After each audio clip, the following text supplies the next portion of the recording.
ইসলামের জন্য আমরা জান দিতে প্রস্তুত আছি কিনা। আজকের এই পটুয়াখালী 1 আসন, এই 1 আসনের যিনি বিএনপি থেকে বিগত দিনে নির্বাচন করেছেন, তিনি বলেছেন যে আমার দলেরা চাঁদাবাজি করে, আমার দলেরা ঘাট দখল করে, টেম্পো স্ট্যান্ড দখল করে।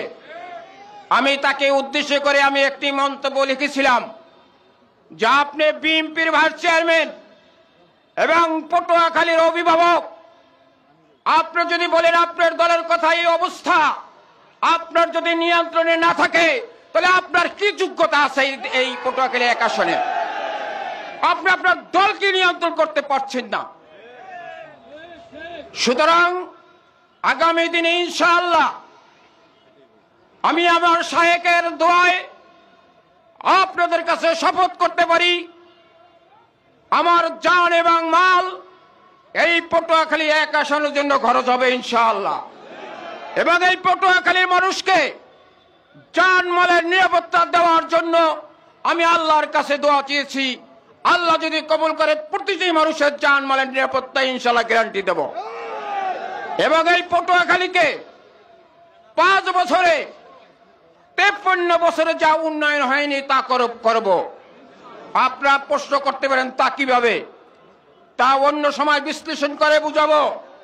53 বছরে উন্নয়ন কিভাবে 1 বছরে করা যায়। সুতরাং এই পটুয়াখালীর মানুষের জান মালের নিরাপত্তা দেওয়া, এই পটুয়াখালীকে একটা ইসলামের আদর্শে সমাজ গঠন করা এবং এই পটুয়াখালীর উন্নয়ন এমন টেকসই হবে যে এই পটুয়াখালীর মানুষ দেখবে যে ইসলাম ক্ষমতায় গেলে কি হয়।